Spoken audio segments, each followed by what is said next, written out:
All right, it is 9:01. I'm gonna call this meeting to order. Do we have any public present that wish to speak? All right, with that, I'll ask for a motion to approve January's minutes. So moved. Second. All those in favor? First and second, please, names.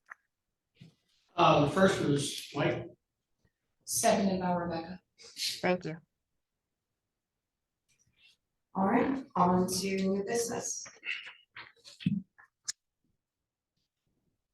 So Christina, we have a new committee member that's been appointed by council a week back in January.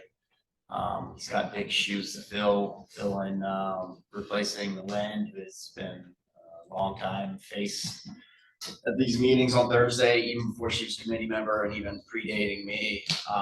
But we've got Sean Breedlove now as a committee member. Sean, welcome. And I want to know if you just want to introduce yourself, kind of what you do for CFCC and what brings you to DPAC.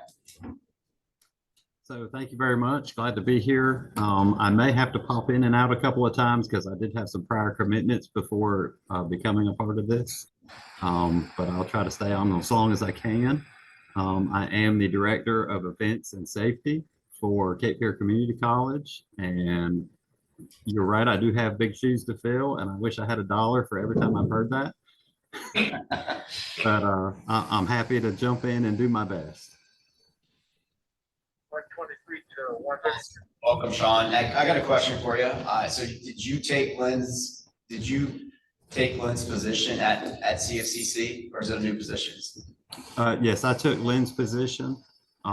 She kind of left a little suddenly, so I kind of got thrown into it, and I'm jumping in head first. Okay, well, cool. Welcome to DPAC. Good luck, and I think you'll probably hear from at least me and Jeff regularly, even outside of these meetings. So appreciate the assistance, input, help, all that good stuff. Fantastic, thank you.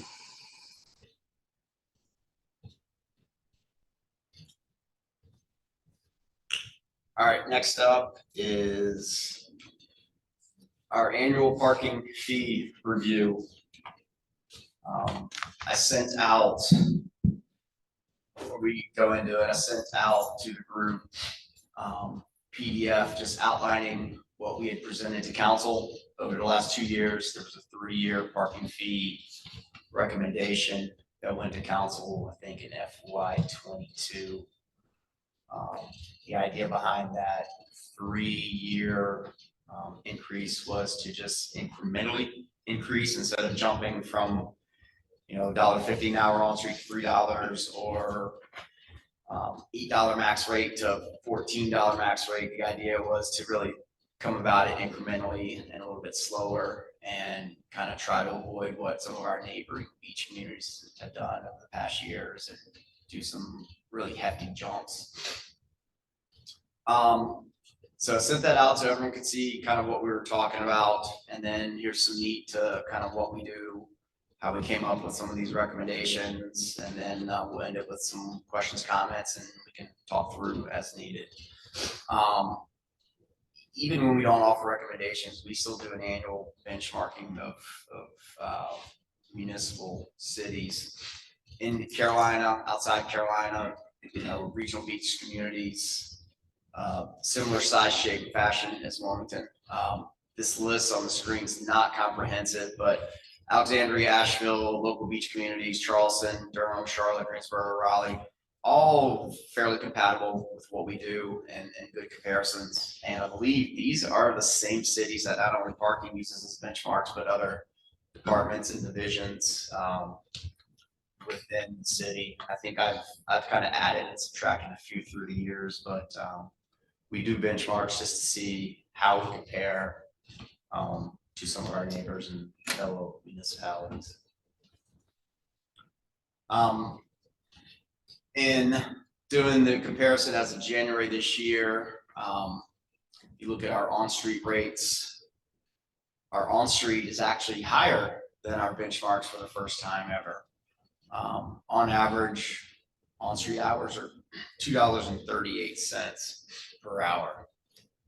In most cases, I think a lot of our comparables are $1.50 to $2 per hour, and those regional beach communities kind of bump up that number. But I think this is the first time I've seen a positive variance to the benchmark rates in my 8 years of being, or 7 years of being here. So we're over that average by 7 cents at $2.50 per hour.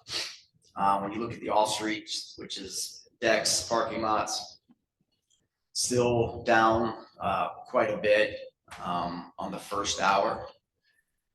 First hour average benchmarks $2.43 per hour. When I give the range of Wilmington, the $1 to $2, and then that variance, that's really a comparison between River Place, which has a higher rate, and then Market at 2nd Street and our lots. So River Place already is at $2 per hour, so the only variance there is 43 cents lower. And then when you look at Market and 2nd Streets, we're $1.43 below our first hour benchmark average.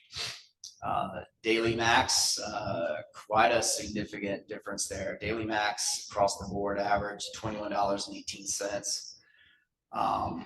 We range from $7 up to $9 variance in that all day max. And when I say all day max, it's really the 24-hour max, the parking decks and the parking lots. Market 2nd and lots were at 14. Market 2nd Street and lots were at 12. River Place were at 14. And then monthly parking. This one has been and continues to be a pretty significant variance for some of our locations. The average monthly parking out there with our benchmarks is $130.63.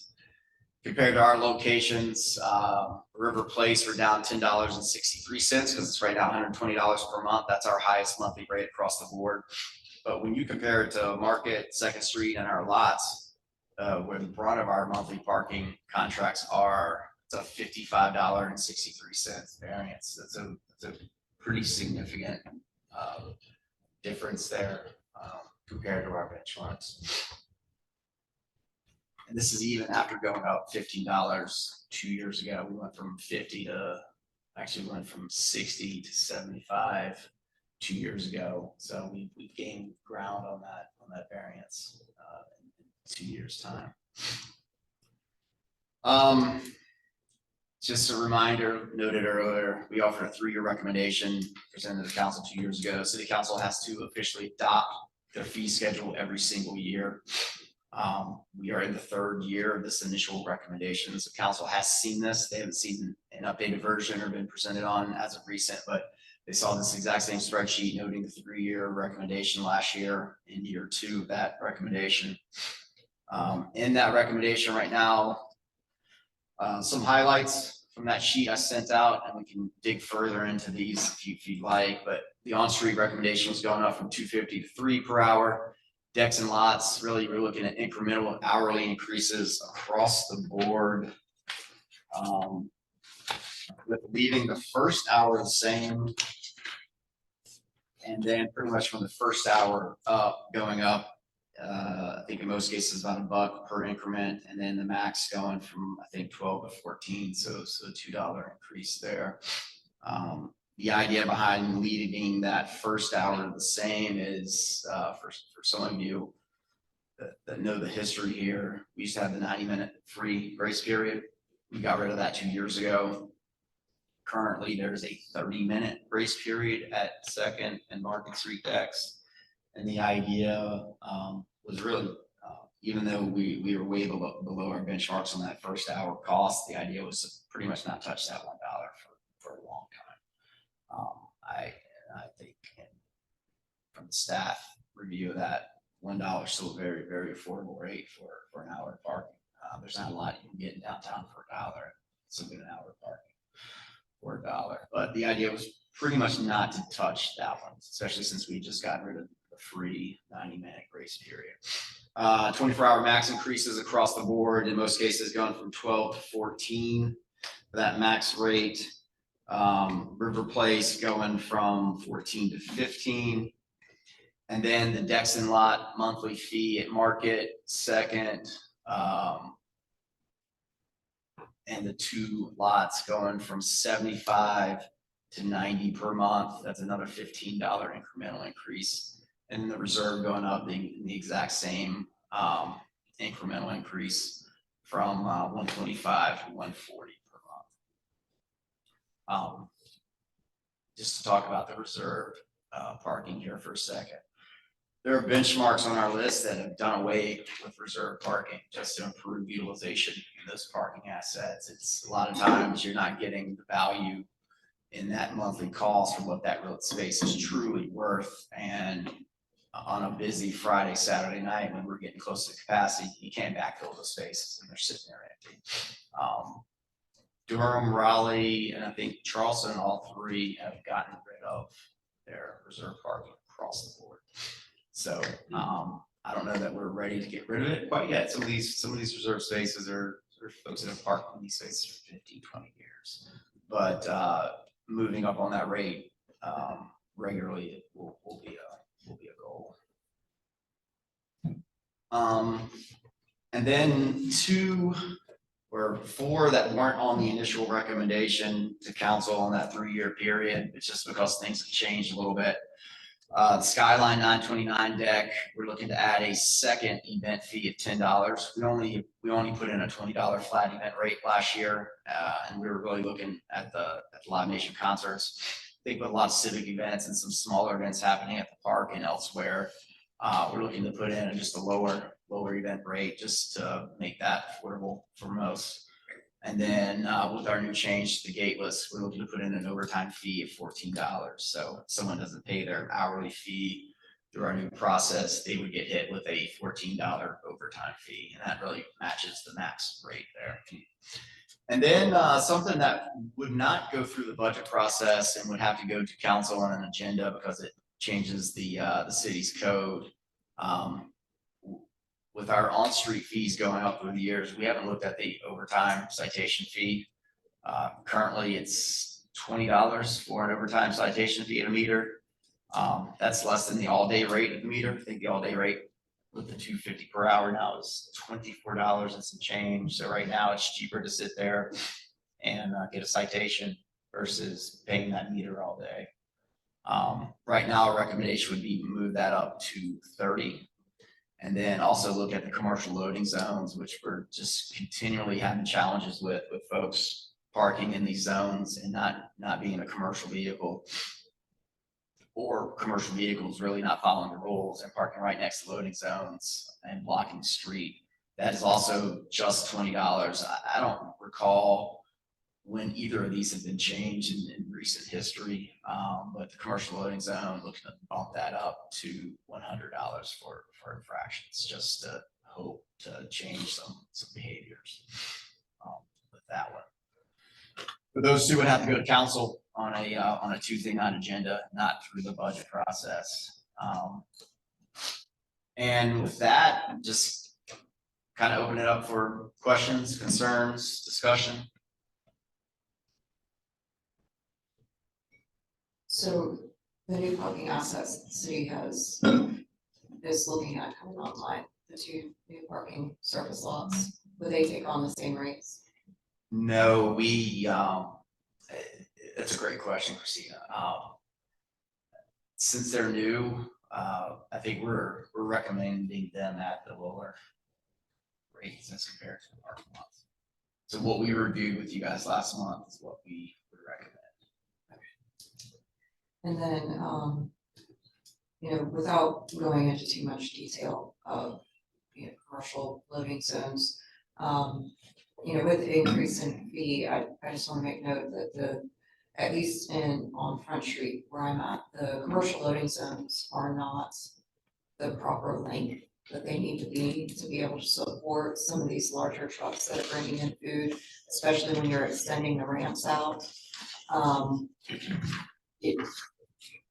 At some point, I think that we need to review our commercial loading zones, especially when we're increasing the fees for some of these truckers that are parking in the street because they really have no option. I see it happen every day on Front Street in front of Common Desk. And sometimes you often have two trucks that are unloading parked on opposite sides, but if you look at comparison, the span of the street that they're using versus what's currently offered as a commercial loading zone for them, they really have no other choice. Sure, yeah, I've seen all the above on the commercial loading zone, so. One thing we do have 60+ feet of space on both sides of those blocks. There's 60+ feet on Chestnut right there, there's 60+ feet on Grace.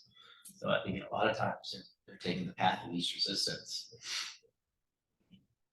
Most of the time, they're probably not getting cited. If they do get cited, it's $20, you know. So, but yeah, I agree with you. We need to take a thorough look at loading zones in general.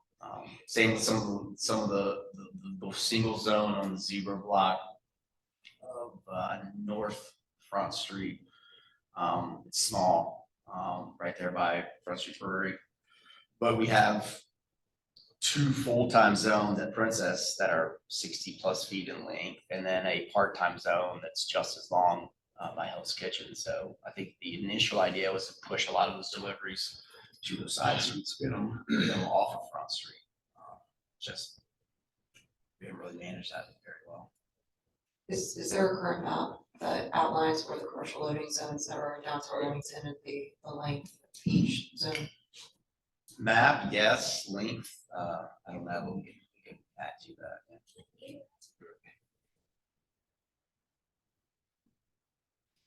I got a quick question about the loading zones as well. So obviously the increase is to try to deter people from parking there.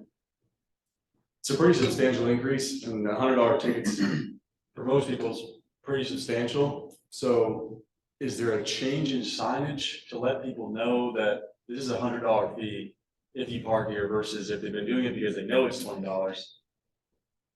Just any way of notifying, you know, a 5x increase on that ticket. And I'm for it. I do support the idea, but you know, you go to certain areas where it tells you like, hey, this is a $250 fine for speeding, or if it's just to let people know, like, hey, this is a pretty large fine. Our loading zones don't have infraction on there. I mean, we could talk to the science and marketing team to potentially put a temporary. What about maybe notifying the DBA? Yeah, DBA, WDI can shoot that out. My assumption is if those big delivery, regular frequent flyer delivery businesses aren't part of the memberships or email chains, then their customers are. Yeah. So, but I like the idea of adding signage. Yeah. Just, you know, if you're not a part of the customer chain, or, I mean, there's visitors that come all the time. Yeah. You know, and a lot of this, I mean, Christina, you and I have had conversations. I probably got 200 photos in my phone of just all the above delivery zone infractions, and it's anywhere from them trying to follow the rules and then 2 passenger vehicles sitting there, them not following the rules. I mean, regularly on Dock Street by Husk, there's a loading zone right there by Village Market. And those deliveries going to Husk will pull right up next to Husk on Dock Street and just stop. Even when there's like open metered spaces, they'll just stop right in the middle of Dock Street, drop their beer, food, whatever, and just keep moving. So it's all the above. So I think this is one piece of the puzzle that we look at in terms of just some better management. It doesn't have to be 100 either. If you feel like that's too far of a new cost, and we could bump it to 50. I mean, doesn't have to be 100 either. No, I mean, I support the idea. I guess my point was, Yeah. if this is to deter it, we should probably tell people. Like, Sure. Otherwise, they wouldn't know. Absolutely. You know what I mean? And it sounds like this is more of a commercial infraction than it is like just random civilians Yeah. parking in the wrong area. It ends up being some civilians parking in the wrong area though, because Yeah. I mean, like I said, I've seen all of the above. Okay. But the goal here is to also change the behavior of that civilian that's doing it regularly. $20 here and there versus $100 here and there. I just want to Big chime difference, in yeah. with what he was just saying. $100 ticket I act differently after I receive that as opposed to, Yeah, we've seen it you know, in the residential. We went on the residential infraction from 25 up to 40. And even that small jump, that $15 jump 2 years ago, it's changed things. Fair enough. and Christina, to your point, I see what you see every day. I don't know if he's a US Foods guy or whoever. He's right there on Front Street in front of the building. And he just in the middle of the street. I'm just gonna park and unload right here in the middle of the street. I think there's something to, we need to stay on top of people that are in the commercial loading zone that you can't get to. But he's got a large bed, larger than most. So, okay, so for example, an average meter space in downtown Wilmington is between 18 and 22 feet. Maybe we need to look at making the commercial zones larger. Is what I'm trying to get to, because if somebody's already occupying it, and by the way, they may or may not be doing the right thing, they might be trying to unload or whatever. But if the US Foods guy with the 70-foot trailer, we could do better. That's my point. So I see what you're seeing on Front Street.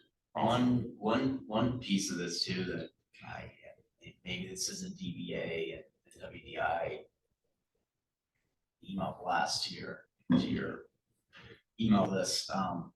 Within city code, we allow commercial deliveries up until 10 a.m. every single day at a parking. So if you're making a delivery up until 10 a.m., you can park pretty much, if you're parking legally, you can pretty much park anywhere you want, as long as you're a marked commercial vehicle or some kind of identifier that you're a commercial vehicle. I think the intention of a lot of that previously was storefront owners, owners coming in, picking up, dropping off stuff as they open their doors. But it's what I see is that not being used, and a lot of our deliveries ended up being on Front Street in the peak times, and that's part of the problem too. If we could get some of these commercial deliveries to happen before 10 a.m. I mean, there's a lot more real estate and a lot more flexibility on the streets before 10 than there is after 10. So. Well, I tend to think that logistics schedules are somewhat volatile. Sure. Yeah. Given routes and everything, and now, too, with the Gabriel Memorial Bridge closures, and you're looking at some extended times before they can make deliveries. So with the challenges of logistics as it is on top of the bridge closure, and I wondered too, how soon you want to implement these fiscal year 25, I think we're looking at for these, maybe look at holding off until the bridge closures are done. Yeah, that's a great point. The last 2 years, we've done July 1st or August 1st, really beginning of the fiscal year. Previous to that, most of our increases were implemented January 1st of that next year, so mid-fiscal year. We could certainly add that as a recommendation, especially with the bridge and everything happening with traffic and businesses. So I'd be happy to make that part of the recommendation, January 1st start date. It's a good point. It will also get us past the bridge, get us past summer season, peak summer season, and then just operationally putting things into play in January is a lot easier than putting things into play in August for these guys. Yeah. Really small point.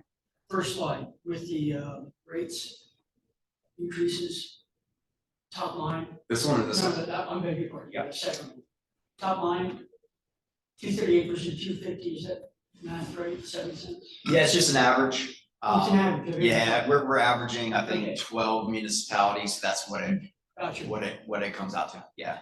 Same with all these, like those cent rounders.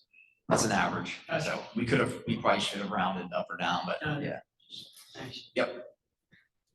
Last thing,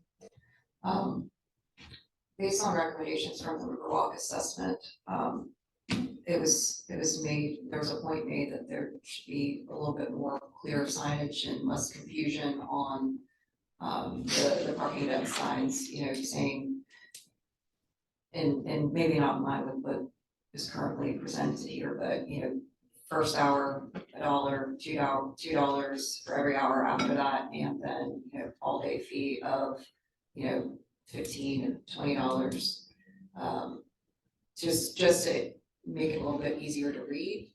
And then, has there any, just with all these changes that are happening, and I'm sure there's likely to be more changes to come as we continuously look at these fees, what about digital signage? Has that ever been looked into? Like in terms of, so let's answer the first two-part question there. First, Riverwalk assessment, yeah, heard it loud and clear. We're working on some branding and signage across the board. Number one, make sure what we have in front of Second Street, Market Street, Skyline, River Place, everything is the same brand. I think even right now, you go to all 5 locations and every 5 looks a little bit different.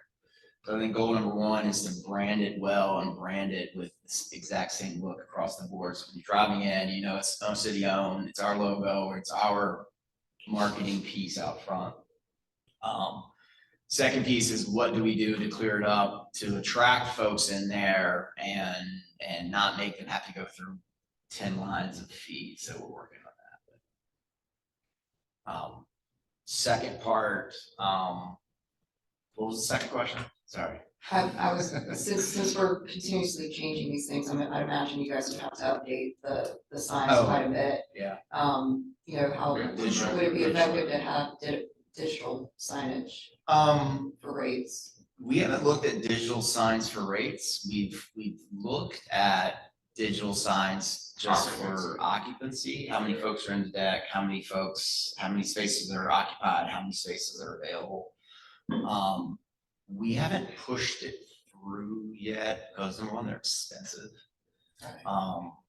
Number two, I think there's hurdles to jump through in the historic districts and Market would be out of the question in terms of adding that, I think. But if you look at Second Street and other locations, we looked at Second Street just for the occupancy sign alone, and it was like $25,000.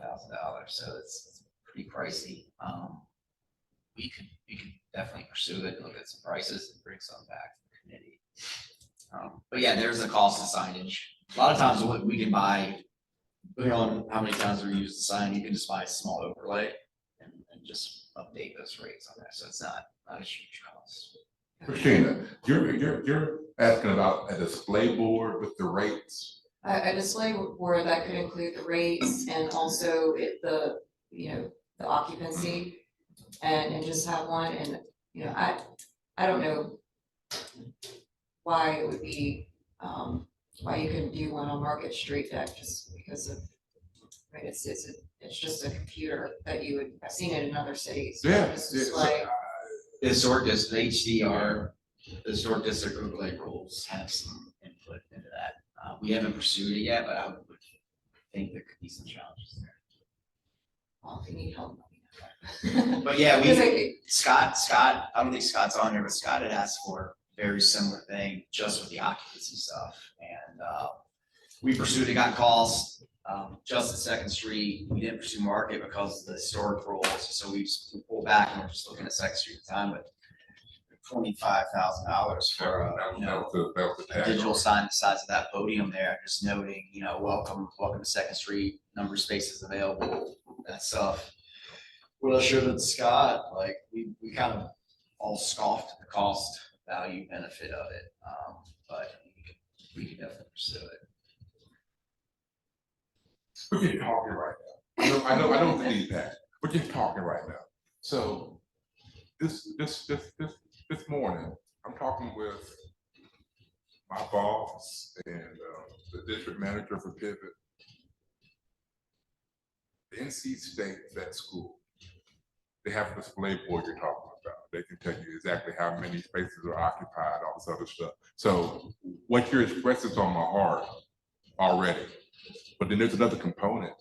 you have to have an IT piece that can talk to the display board. We're close, we're close. And your vision is what I'm envisioning too. I think at every day we could do that. There's a hefty price tag. But then there is a behind the scenes component that we have to tighten up on too. I mean, they have it. I mean, Sean's on here. Sean's aware of it. They've got it at least 2, maybe 3 of their facilities at Cape Fear that tie into the parking equipment. So it's definitely feasible. It's easily done. It's just there's a cost to it. So. Sure, and, you know, the cost burden would be on the city and Sure. and the public too, but, you know, Yep. down the line, but, I mean, when we're talking about modernizing parking facilities, I think that's, you know, should be the ultimate goal. And, you know, we've already done it, and there was actually cost savings with the gateless entry. Yeah. Which I had a chance to use that last week, very much enjoyed it. And I love your video, by the way. Thank you very much. It's very informative. But yeah, just keeping that on the top of mind when we're thinking. Oh, yeah, Absolutely. oh, yeah.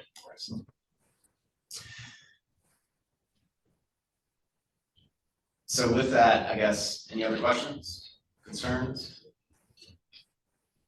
And there isn't any, I think we're looking for a motion to support this 3rd-year increase that will bring the council this spring. We're looking for a motion. We get a motion to approve the new parking fee schedule to present to council. I'll do it. Do it. Second, So Veronica, that was Michael Troy. and Troy. Thank you. I'm just there. I saw the look. Yeah, thank you. Trying to help you out, bro.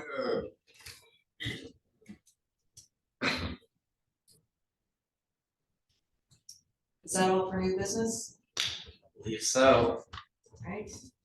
Then on to city administrative. No, take that back. Nope. We have a 4th Street Brooklyn Arts parking overview discussion here, coming from Jeff. Jeff?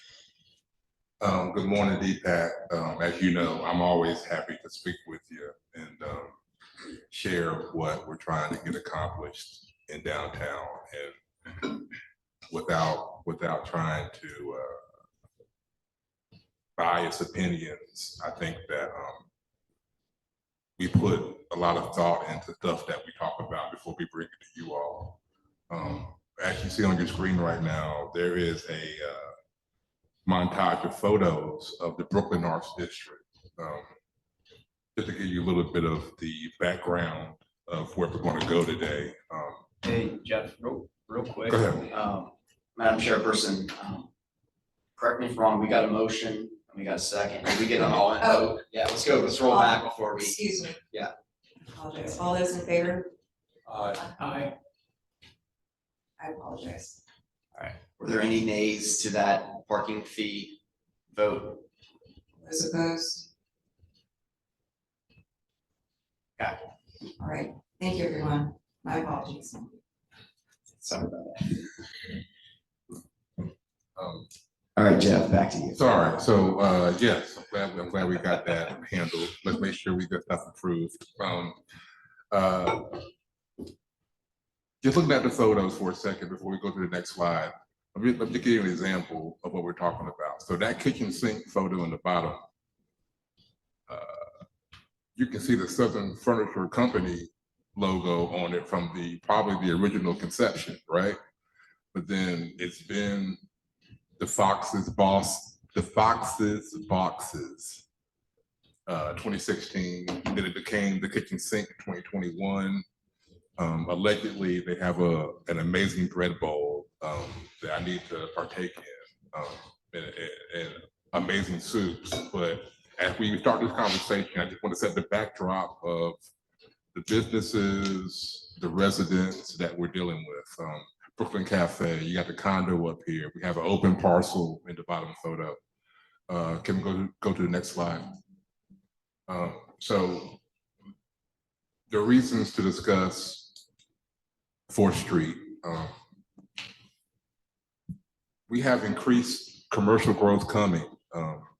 When we have these conversations, I know we're always dealing with 2024, but it's good to be forward thinking, to be thinking about 2028, 2020, 29, 2030.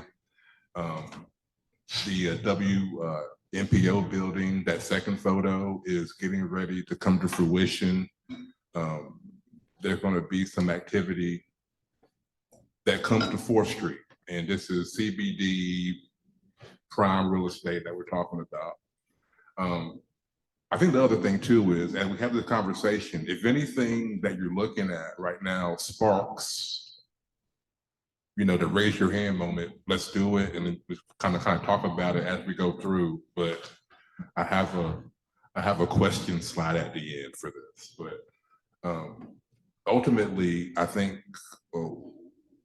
this last bullet point, we're talking about Fourth Street's unmanaged, from Red Cross to Nixon, from about the 500 block on. I'm talking about it's unlined with any signage on the street, and it is unsigned as well. You have, thank you, boss. There are some cross streets on here that have vehicles that haven't moved since the Bush administration. I'm talking about the first Bush. Yeah, as we were talking about this, and even the 7 years I've been here, I noticed this one Jeep, right? There's this one Jeep that regularly is there with a for sale sign on its back window. Here he is in 2023. There he is again in 2022, same Jeep. Just sitting there. I think he's not there, but here he is in 2019. So we've got a 4-year period of this same vehicle, and really an unmanaged to a degree, an unmanaged parking area, so long as he's not in that same spot for 7 days straight, or really causing a safety infraction. Not a whole lot we can do, but just a good example of what an unmanaged parking situation leads to. Is that same vehicle there for 5 years, just shifting around, not paying into anything. At times I've seen illegally parked on the bridge, but just a good example of kind of what we're working with. And then in another case, here's an illegally parked commercial vehicle on a very narrow street on the wrong side of the road here. So just wanted to give everyone kind of a visual of some of the stuff we're looking at there. Okay, got a question. Yeah. Since we're picking on this Jeep, I see that as a long-term resident downtown. It Okay, has no other available parking options. Possibly. possibly. Or Possible. an employee that has been downtown for many, many years. Okay. We gotta think about the consumer we're after here. Absolutely. And, seeing that same Jeep multiple times, and I believe I've seen that Jeep still parked there today. We gotta understand, the community that we have at hand and actual parking amenities that are out there right now. I mean, you've got long-term employees and long-term residents in that area. I completely agree. My first question when I was looking at this was, why do we care? Here's a guy who has to drive the same car for at least 5 or 6 years. I do, but that's not something that, here's a guy who may not be able to afford one. And where's the harm? Yeah. What problem are we solving? Valid point. know, Could also be that resident's third vehicle that he's not driving every day. Unlikely. And in he's that area. taking up a space that then could be utilized for boxes, or utilized for NPO, or utilized for Brooklyn Arts Center. So I think there's two sides. We don't know that yet. Yeah, it's kind of what we're going through. Okay, Going well, through I just- some of that, yeah. Yeah, it's just mindful of the, But valid point. It's kind of, to both your points, there's no out of box solution in this area, I think. And that's kind of what's taken so long, where we're here. And you can't just line 4th Street with parking meters and expect the problem to get solved and go away, right? I think a line street parking meters with some other solutions doesn't causes more harm than good, I think, And I so. haven't been doing this for very long, as y'all know, you have much more experience than I do, but again, I get back to what problem are we trying to solve? It's Yeah, not- I think a lot of it's proactive. Yes. As you look at three, number one, safety, not necessarily the G, but number one, safety, number two, a proactive measures. You look at those 3 to 4 undeveloped parcels. If one of those parcels ends up with 300 condos on it, we now have a serious parking problem, right? If 2 of those parcels end up with 100 condos and 150 condos and so part of it is not necessarily maybe there's not action now, it's just kind of laying the groundwork on what some solutions could be, yeah. There needs to be some thought put into it, but by the same token, we had this discussion briefly, I think last month. Doesn't the onus for some of the parking solutions for development need to be on the developer? I understand, I think from our conversation then, there are no rules in the city which require that. But why should that become everybody else's problem, just so someone can cash out legitimately? Just so you know background, my wife and I we walk from, very frequently, we actually know people in that district, we spend money in Brooklyn. The cafe, you get good stuff there. So I know that area. Especially the beignets, Sorry? the beignets are very good. Sure. That's a whole separate, line in the agenda, I think, but, yeah, I just, if there's going to be development in that area, there's at least 2 lots. Yeah. Jeff Hovis, I think, is one of the developers. Yeah, I think as is right now, I've looked at this for 7 years, as is 7 years ago, as is right now.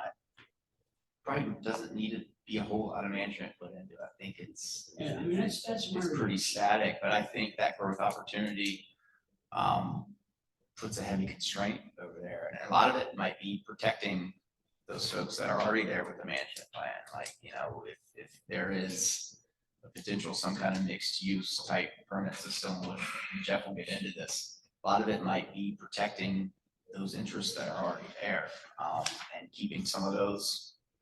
I mean, the biggest complaint I get out of this area is the phone calls during Live Nation concerts about how, hey, I can't park on 4th Street anymore, or I can't park on Hanover. So part of it is potential protecting those that might already be there and live there and work there. So from the Live Nation type events or Yeah. something else, it's just some managed control.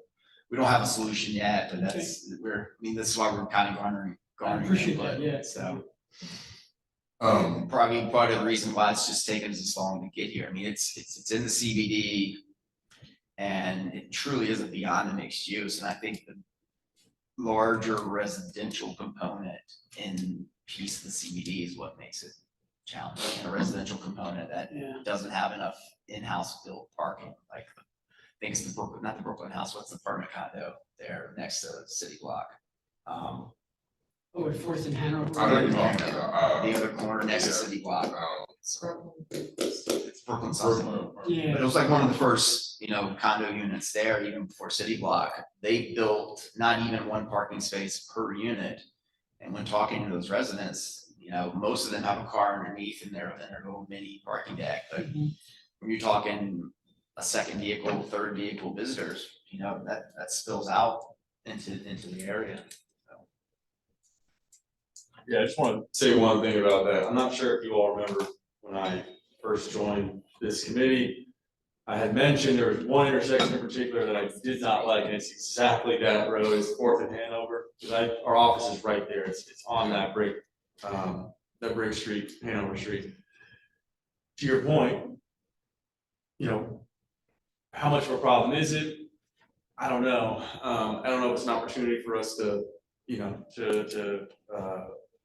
get additional paid parking in downtown, but I would say at a minimum, what we need to look at for that corner would be some level of like, what do you want to call it?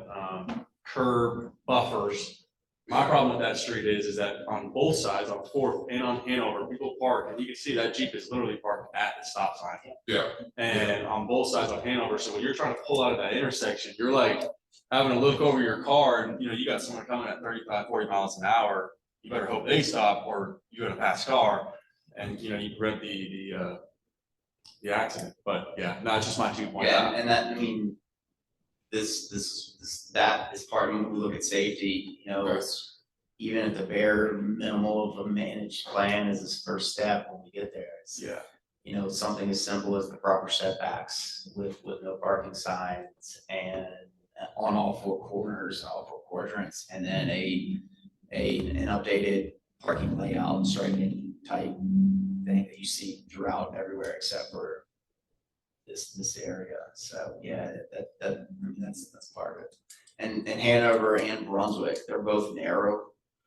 Those single blocks at the 300 block there Yeah. between 34, I mean, they're narrow, and on Brunswick, you saw wave transfer buses cutting through there. Yeah. And we've had conversations with the owner at City Block there. I mean, he would be almost in support of restricting parking on one side of that street.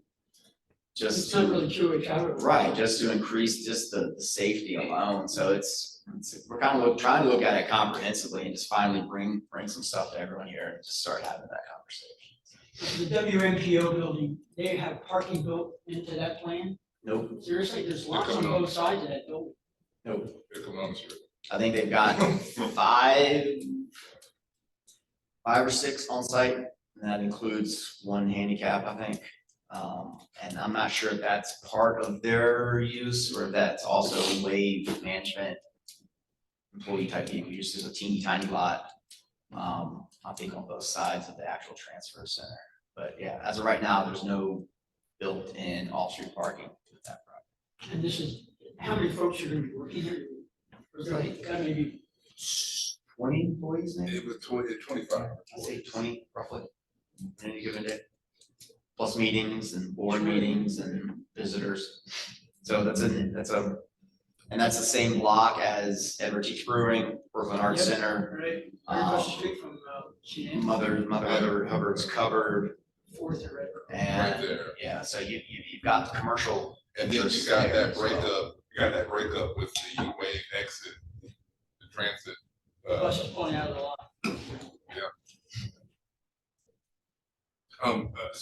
Keep going, Jeff, sorry. Hey, look, The Jeeps in the conversation. The Jeep set everything sideways, and I was being coy with the Bush administration reference. It might have been the second Bush. Yeah, anyway, I'm glad that Brother O'Shea is here today.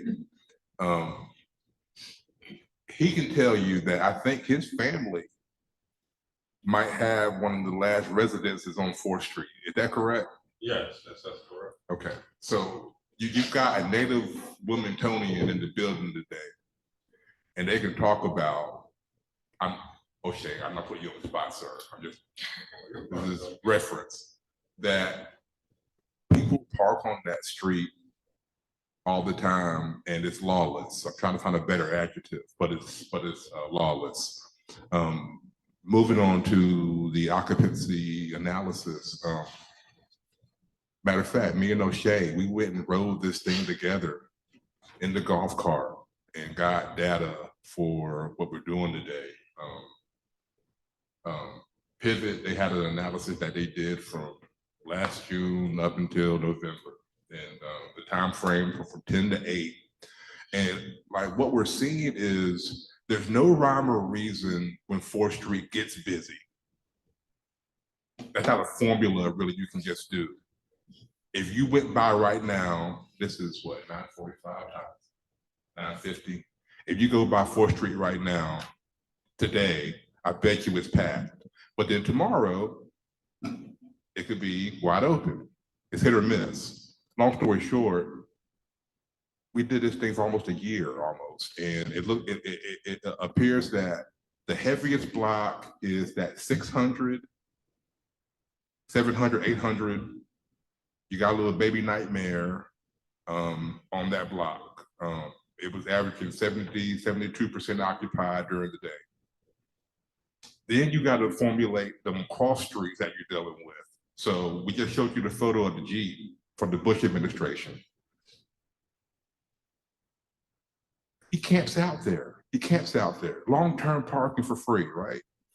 And then you got a Bladen, Davis, Campbell, I want to say right now is, I think there's road close signs on Campbell right now. But long story short, the Davises and the Bladens of the world, Davis, I think, has one side that is unrestricted no parking allowed. But point is, those small streets, they're not the problem. The nightmare streets that you have off of 4th are Brunswick, Hanover, and Harnett. We kind of glossed over the pros and negatives, but what happens is Live Oak has a concert. What everybody does is they camp out on 4th Street and they walk over to the venue for whoever is coming that day. Wilson Center, these big Broadway plays, they will camp out on 4th Street and then they kind of walk over to the venue. So there's a loss of revenue moment for the Wilson Center crowd. There's a loss of revenue for the city. And then, you know, to the ultimate point, which I think I'm not putting words in people's mouths, but it feels like the overall sentiment is, why are we touching it? Am I wrong with the vibe in the room? Do I have that wrong? That's my vibe for sure. So I think that question is kind of where we need to maybe table the conversation and then come back and visit it. But if you go to the next slide, I just want to show you what we were thinking about with options to manage it. Currently on 4th Street, if you ride 4th Street right now, between the 0-100 block to the 100 block, you're kind of down there by the courthouse, right? Then from 100 all the way to 400, there's a mixed meter moment, and then you get to 2-hour restrictions. That sign there is what we have in place right now. There's a 2-hour parking moment where you can handle what you have to do to get off the street. There is potential to just extend that all the way down to the rest of the street. And to me, this gets into the kitchen sinks of the world, the Brooklyn cafes of the world, the Edward Teachers of the world, there's a karate dojo on that street. You are creating turnover for the businesses. We're just doing an overview today. I could take you into weeds if you want to, but there's an option of doing paid parking. Is there anything wrong with adding meters, creating revenue for the city? Is there something nefarious with that question? There's the option of doing a new CBD residential permit. I'm on the phone this morning at 6 o'clock with Gary Means, who is the executive vice president for Pivot. And we're talking about how they implemented a mixed use permit in Lexington, Kentucky. It was $54 a month, which isn't breaking the bank. And then you had it set up where you had it, you would give it to the businesses during the business hours, and then you would allot it to the residents the rest of the time. There's ways to navigate a really cool business monthly residential mixed use permit in this area. And number 4 is we can do nothing. We can just do the Michael McKinney and just monitor it. I'm happy to lend my name to that. I think what Jeff's getting to here, we've heard it from everyone, and it's not an easy discussion, but having this discussion is part of the solution, right? It truly is a mixed use in the central business district with a heavy pull toward the residential side, right? So creating the turnover for the businesses doesn't help those residents that need long-term parking. creating turnover for those businesses doesn't help those workers that need long-term parking when they're working there. Not doing anything doesn't necessarily help the stakeholders there. When Live Nation comes in and brings 600 cars there that displace everyone that's normally there. So there's not a single out-of-box solution that we're gonna be able to present here. I think it's gonna be a multi-step, detailed look at this. If there are safety issues, I think Troy raised, that's different in Yeah. terms of turning on the fourth. That's a different issue. But one of our neighbors' sons, actually, this is anecdotal, moved into someplace down in that district. He had to live there for a year or so after he moved here from someplace else, and he was scrapping through his life and trying to get by and not having a lot of money. He gravitated to that area. He was able to rent fairly cheaply and get by. And talked a little bit about what it was there, like to live there, and he never mentioned parking because it's something that never come up. But I'm sure if he had to pay an extra whatever on top of his monthly rental, it would be part of the discussion. I don't know. So, Something too that needs to get brought up that we kind of missed.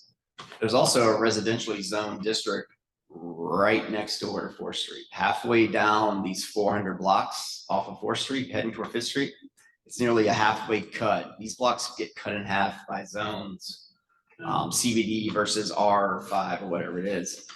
So you've also got the residential protection parking management piece that's lingering out there too. I don't think we're there yet outside of Live Nation concerts, but as the commercial activity and potential commercial residential buildings get built, that's impact on these single family homes back here too. So they would not be affected. Maybe this is going too long today, but they would not be affected by some change. what we would have to do is they have to be part of the equation, I think, because as soon as you potentially put an hour time limit or a price tag on the brunt of 4th Street, a lot of that activity pushes east into them, just like we've been doing for the last 30 years in the south of downtown with Second Orange and all that. So they're a piece of this puzzle too. You can't. Normally, we don't take action on residential programs proactively, but you almost might have to here just to avoid that congestion and relocation piece that then is going to vastly impact these guys. Understood. So it's a tricky one. It's a tricky one. Chance. And maybe do nothing is, do nothing is definitely a solution. It's been our solution for minus some safety issues. Do nothing has worked, at least since I've been here. But I think the big dominoes are going to be those empty parcels, those 3 or 4 empty parcels, plus the expansion of Med North is about to triple in size, I believe, further up 4th Street. City Block's about to add 50 units on that empty part. Like, I think those unknowns and knowns of those development parcels are really those last dominoes that we're going to have to really watch. Chance, can you go back to the option slide? It was 4 different things. Yeah, okay. So number 2 down here, I just want to touch on it. When we talk about Christina talking about she's enjoying the technology and futuristic approaches to parking at the 929 Skyline Center there. That number 2 option, I just want to throw this out there. Maybe we can talk about it or not, but there's a Texas Park moment where you put the signage up on the street, right? And the first 2 hours are free. It's almost like you're keeping in tow with the rest of 4th Street. At that point, if you stay over the 2 hours, then we would start charging. Let's just be clear. You're using the Texas Park technology, what you're doing. This is right still be, you have this implemented. Correct, the park. Yeah, the park. So there is an ability here. And again, this isn't an action item thing, this is information. is there a moment to be forward thinking and get ahead of the problem? That's all I'm saying. Like, I like the don't do anything too, but is there a moment to be smart and use parking technology to curb people staying on the street for too long, for years? Anyway, I'll put that question up. So I was gonna say, just the reference that Jeff gives is the park at Riceville Beach. You got 2 hour grace period. Basically what that 2 hour grace period does with no cost, serve the purpose of that park. It brings folks in to play around, brings folks in to walk the loop, brings folks in to play tennis, brings folks in to visit the government center, which is like right next door. But then also puts a heavy cost and control on those folks that want to stay longer, when the metered parking costs. So I mean, that's a potential soft intro approach with some other management tools in there, so. I- Sorry, go ahead. I mean, restriping, or striping what is existing out there, you know, trying to manage it in that manner. You know, it seems like a good idea, at least, you know, in terms of boxing people in, and so there's not, you know, a 5 feet of Yeah. space where nobody can park, Yeah. and you can actually have, you know, adequate parking out there.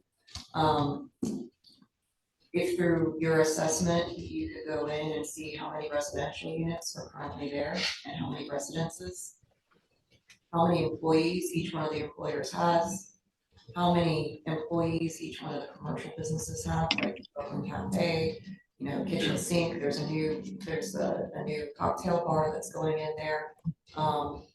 But in knowing the types of development opportunities that are currently out there and not having the city identify any parking that should go in with a potential development, should it be residential next to, my answer to your futuristic question, I don't think you guys are really going to like, you need to build another parking deck. I love the shock and awe right there. That's yeah. Heavy hitting conversation Because today. I realistically, if what I know to be the development opportunity currently on 4th Street Yeah, should come to fruition 20, 30 years down the road, you're gonna be looking at more than just metered parking. You're gonna have a severe strain on the parking opportunities if no development puts in parking amenities within a brand new apartment there. We do have 1,020 spaces blocking out away from, not the southern end of what we're talking about, but from the Hanover Point north here, you gotta cross 3rd Street, which is a constraint. But there's 1,000 parking spaces nearly 2 blocks away from the epicenter. Well, you also have a 7,000 person venue right next to that, and a convention center where people come in with the convention center parking deck, but then we have hotels that don't have parking. Absolutely. And we have more development that's likely to come in the Gateway site. If we're talking long-term vision here and supporting development activities in that area, I just don't know, but the Brooklyn Arts District is still emerging. There's still a lot to come, I feel. I mean, we had a renovation to Brooklyn Cafe, we had brunches come in, and they're not even a dine-in, they're takeout only. We've got this new food corral that's about to happen, up there on the north end in the former NoFo loft area. I don't believe there's any parking in that. It's just gonna be a place where food trucks can go, which will attract people. I mean, we're just, how do we accommodate the development and parking? And I think it's more than just looking at metered spaces. Yeah, my final 2 cents on this, just so I can make my opinion clear on this, I think, and like you had said, was there's basically no more residential houses on 4th Street. In my eyes, there's, I mean, basically, one level. I don't see 4th Street being treated any differently than any of the rest of our commercial roads, be 3rd Street, Front Street, 2nd Street, whatever. I mean, that's what makes the most sense in my head. I understand that there's additional factors at play. And then secondly, to your point about the parking deck, I mean, we have an office building in Third Street in Hanover, like I said, there's no shop to get anybody to park in the PPD building.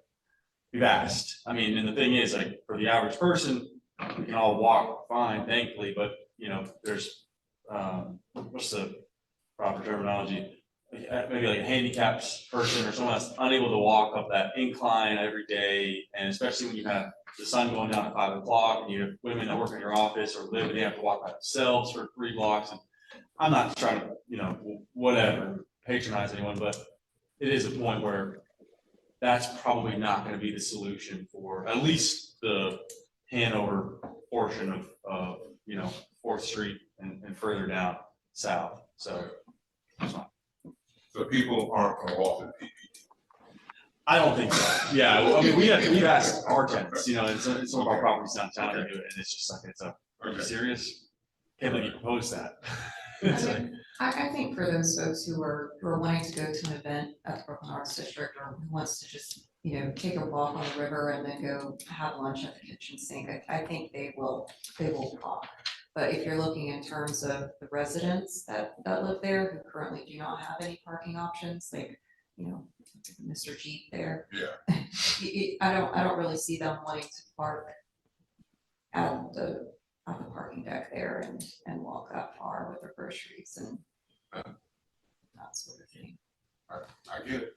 I get it. It's a challenge. Yeah. It's a huge challenge. Yeah, so, okay, so this conversation was, again, not actually items.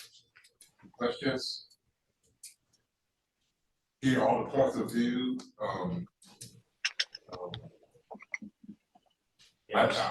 I do want to reiterate, I think there's a moment here where, a moment here where we might can,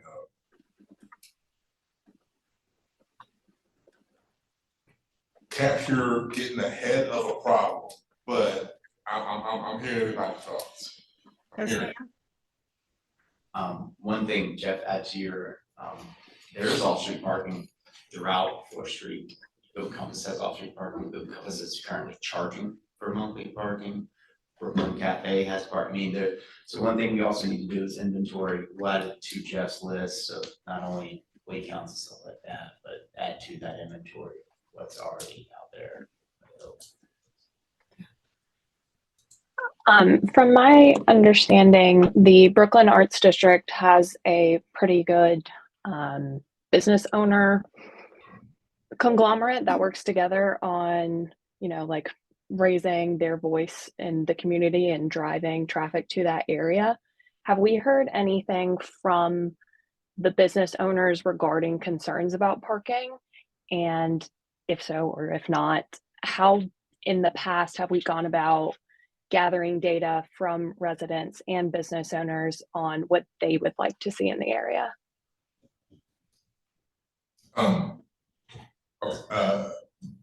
It's Sam, by the way, sorry. So this anecdotal answer I'm giving you, when I talk with residents on that street, some of them park, start over. Some of them live in the apartment block complexes and the condos. There's a little bit of private parking next to these condos. When they have guests come over or whatever, they will just tell them, look, hey, 4th Street, you're good, go park on the street, come see me up in my apartment, right? So there's a mixed bag when I talk with residents. They're like, Jeff, stop coming down my street asking me about charging me. You know, you got that drumbeat, but then I'll talk with the guy just gave me his card. He's a real estate agent. He's like, if you don't get ahead of this now, if you don't find a way to manage it, you got a nightmare coming. So residents is mixed bag. Business owners, the few that I've talked to, they would love to see something that turns over the parking traffic. Now, some of these businesses on this street are kind of weird, like, so I'll give you an example. I want to say Kitchen Sinks only open from 11 a to 3 p.m. during like Monday or Wednesday or something like that. And then Edward Teach doesn't even get popping until 4 o'clock in the afternoon. So it's a mixed bag on how they're taking in what they're seeing, to answer your question. Sam, the biggest complaint I've gotten through the years, over the last 30 years, coming from the residents that have really parked on the street. And that complaint comes from the 35 concerts Live Nation has, and really 4th Street being a free-for-all. So that's really the biggest complaint. From the business side, I think, from what I've heard a little bit of, it's just not enough parking. Mhm. The new parking asset, it's 929, didn't come online until the very last concert of the season.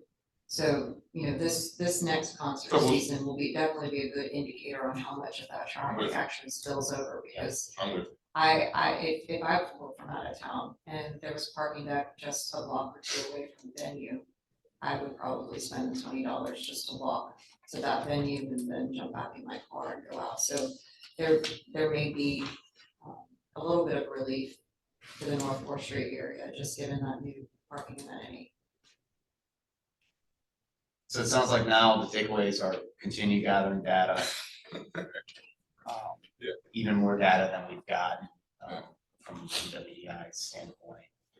And really just hit pause, continue talking about it, right? And Yeah, watch. that would be that's my recommendation. I mean, whenever you put work into this, obviously, you never bring anything here that hasn't been Yeah. passed some sort of. And that was part of, leading into this, that's kind of, I think that's what we were anticipating is we don't have a solution, we don't have a recommendation, it's just kind of some overarching options. Were you gonna go ahead and take a look at the safety component though? Yeah, we can talk to traffic engineering and get their eyes and ears on it in terms of signage, potential striping, layout type plan, especially on those cross streets. Well, thank you guys for providing that insight. I think the only thing left outstanding on my end is, in the past, do we have like a standardized survey or some kind of way to gather information from a certain area?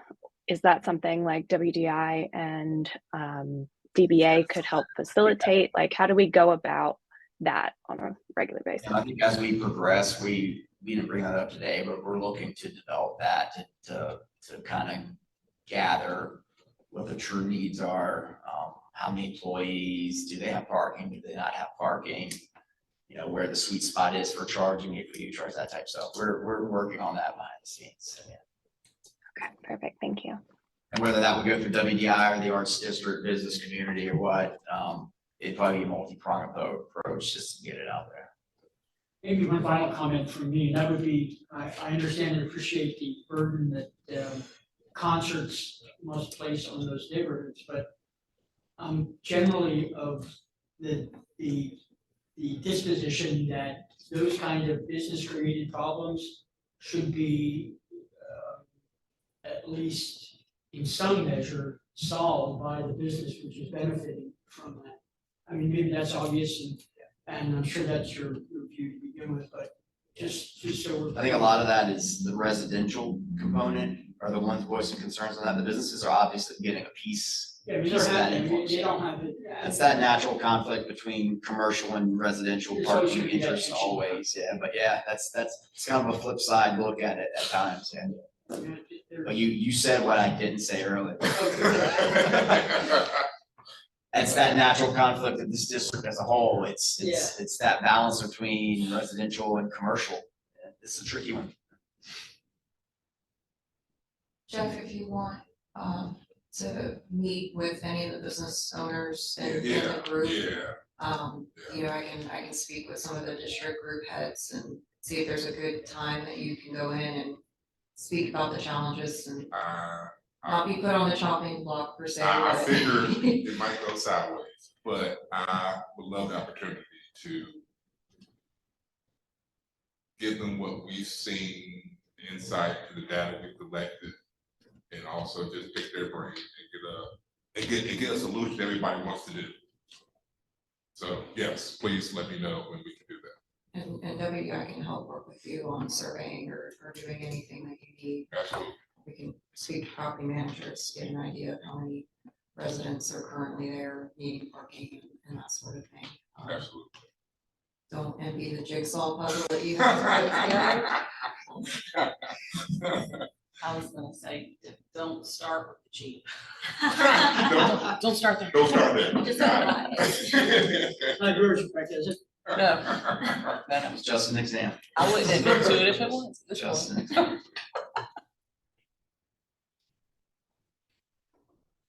Any more questions, comments before we move on? So we're done, computer reports, done city reports, we good to go on city side? Oh, yeah, sorry, let me help, yes, so, that first slide you were at was kind of Corinne's overview of what he's gonna discuss for, pivot parking.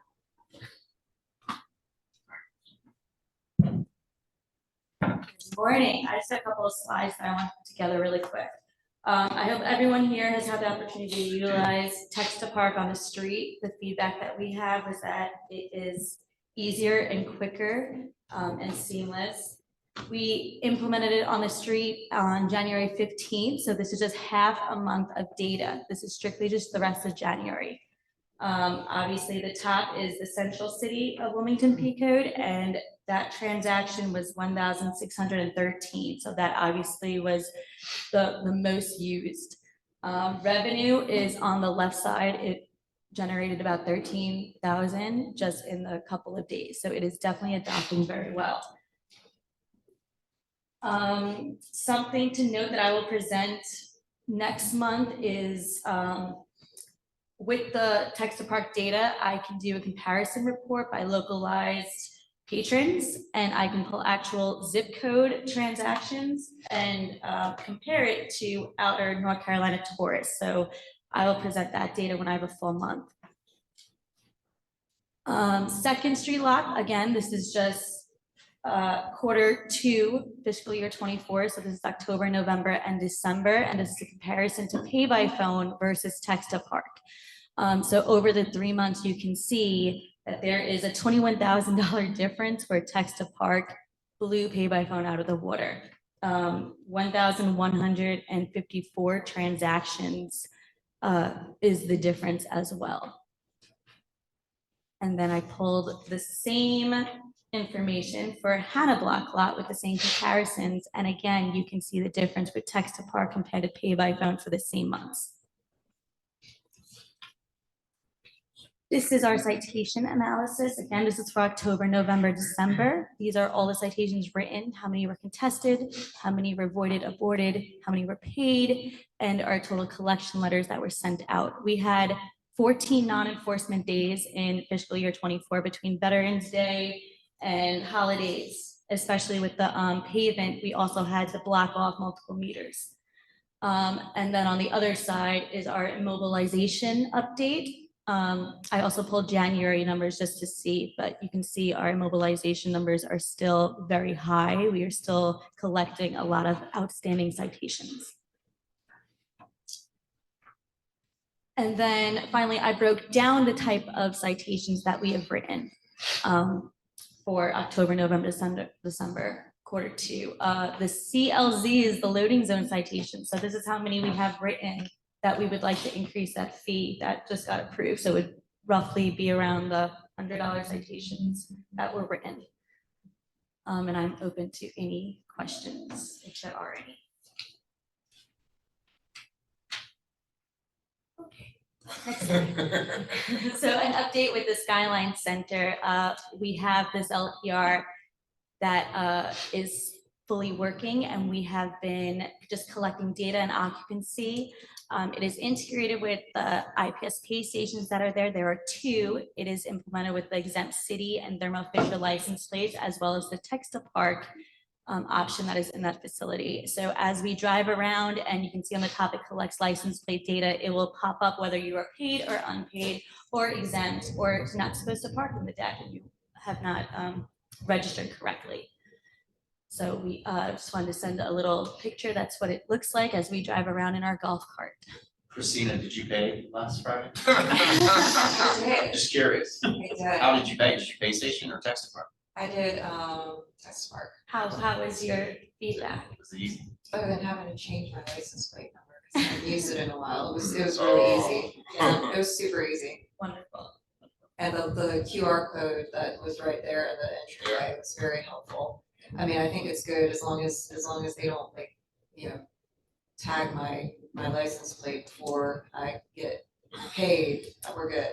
Yeah, we have a grace I period. think there's like a net grace period of like 15, 20 minutes or something. Correct. Yes. Okay. And a reminder, we're not citing anyone yet. We're still just, Soft rollout. we're still just collecting data, populating everything that we need on the side and tenant. And honestly, we haven't even really done a very wide marketing rollout. And the public that come in for the Wilson Center event, the El Costello. We had a huge spillover from the cheer event last week or 2 weeks ago at the convention center. Like naturally, folks pulled in, signage paid, so it's been a pretty well received new process without a whole lot of marketing and instruction out there. So. Can I, you're being really like, this is the coolest thing ever. This is the coolest thing ever. Wilmington's doing dope stuff. Let it be on the record. This gateless opportunity that we're going through right now, when you come in that thing, it's easy peasy. You can text the car, you can go to the pay station. We're gonna start it. Yeah, we're gonna start enforcing now. It's gonna get a little messy when people start getting yellow envelopes. That's a little bit down the road, but everything else, this is the coolest thing ever. Any questions? Kim Sawyer here. You had mentioned that you guys haven't done like a giant marketing push on it. Is there a reason for that, or is it good to start promoting on a more public basis? Asking because we have a post lined up for Bring It Downtown to promote the deck as a whole, and just want to make sure that aligns with the goals and objectives at this time. Yeah, I think we're working internally with some city videos, and I think maybe once we get some of those videos finalized, we can send them your way for the Bring Downtown, or connect with Jeff on anything specific for that big campaign on that tonight. Yeah. Perfect. All right, since we're short on time, next one I'll take it real quick. Quarterly revenue reviews, all-in revenues are up, which is a positive. That increase in revenue honestly is related to on-street and that 50-cent increase last year. Outside of the on-street revenue increase, everything else has been fairly static across the board, and static in a good way. I mean, last year was probably the best year we've ever had on record in terms of volume and revenue. So for outside of the on-street increase, for everything else to pretty much stay even with last year is a huge positive. All street revenues, as you can see, fairly even. Decks are up slightly. I think that slight bump is from the opening of 929 and some of that event revenue that came in at the very end of last fall. And then the parking lots are slightly down by $6,000 compared to last year. On streets up, a lot of that's truly related to that 50-cent increase that commenced in August. And hours, on-street hours purchased slightly down compared to last year. And I think some of that may be involved with the 50-cent increase on street. It's pushed some folks in further into the decks there. It's sort of short on time, lightning round, happy to answer any questions on the financials.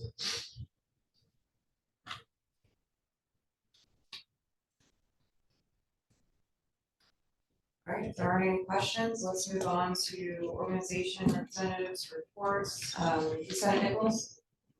Good morning. It's gonna be short and sweet. So last month we had pretty quiet month, which is good. We had 132 charges. The big one's basically 20 drug and alcohol related. We had 10 DWIs and we did 5 bar inspections. We continue to work with the businesses downtown, mainly with the unsheltered and also getting cameras online with our Sting Center, which is we're getting some headway with that and getting some people very interested and connected with our Sting Center. I also met with Hotel Ballast. They've been having some issues with some auto breaking and enterings, and we're working with our detective division and get some suspects on that. And then other than that, we're just preparing for the marathon next weekend on the 24th. Great, thank you, Lieutenant. And member at large? Scott. Troy? Yeah, Scott and Troy. Scott and Troy. Any reports from our members at large? Scott, Troy? All right, moving on, CFCC. I don't have anything to add at this time. Maybe next time I'll have more. Sean, just as a heads up, oh, sorry, I need to turn my mic on. Sean, just as a heads up, just points of reference, I think previous member from the CFCC side would just report out on any large events happening on campus that kind of had any residual effects on downtown or folks coming in, you know, Wilson Center events, stuff like that. Okay, I can do that. DBA, Sam? We had our retreat earlier in January. I think the main takeaway regarding parking would be that DBA is the main sponsor for the Feast Wilmington event hosted by Business Journal. It's going to be at the amphitheater, so I think that has a lot of potential to bring some traffic into the new lot. That's going to be March 22nd and through the 24th. But other than that, no further update. Thank you, Sam. Heather County, Rebecca. The only thing I had was, so I was here last time, we put out our RFP for parking management services, and the proposals are due by March 8th at 5 p.m. So we're going to take a look at that this coming month. And I'll bring forward any updates as I can. Thank you, Rebecca. Nothing to report really. We don't have any activities planned. Anything of significance going on for a few months. All right.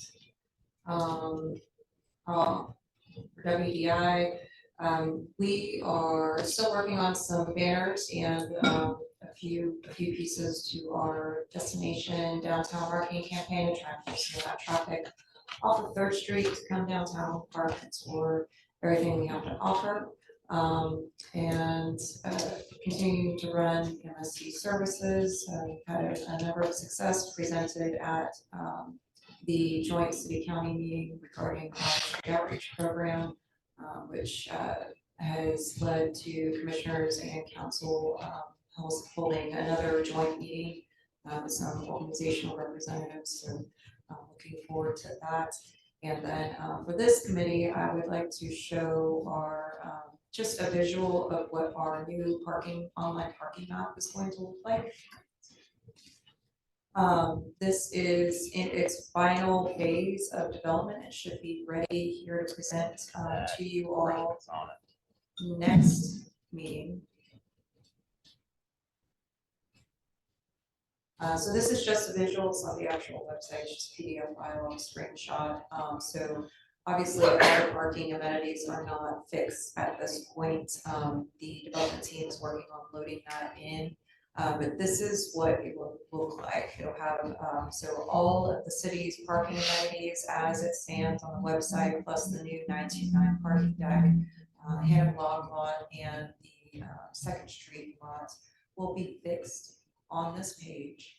And then there will be, if you could scroll down, Veronica, to the 2nd page. Thank you so much. Then we'll have the other parking amenities listed there. So we'll have parking decks, privately operated parking decks.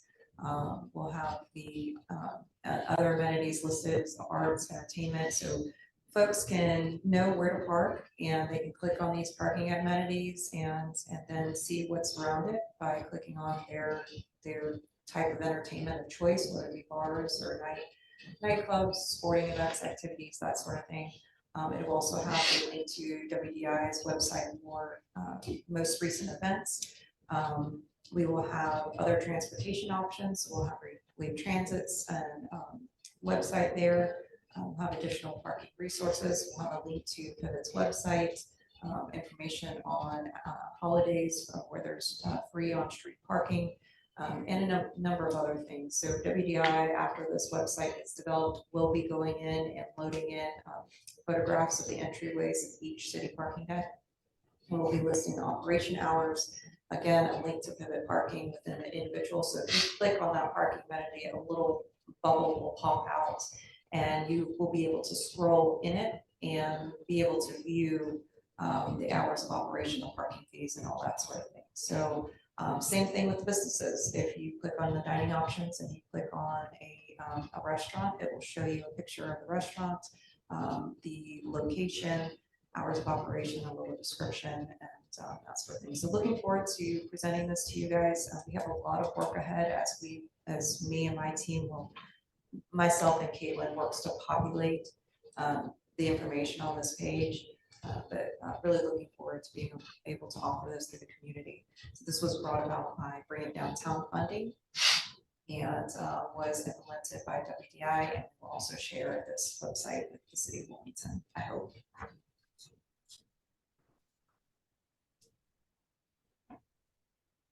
All right, any further input from members of the committee? All right, now I'll take a motion to adjourn. Move to adjourn. And a second, Second. all those in favor? Aye. All right, thank you, everyone. Veronica, that was Michael. Leading the pack again, and then Troy. All day. All right, making sure you got it. Thank you. Thank you, everyone. Thank you, Ron. Bye-bye.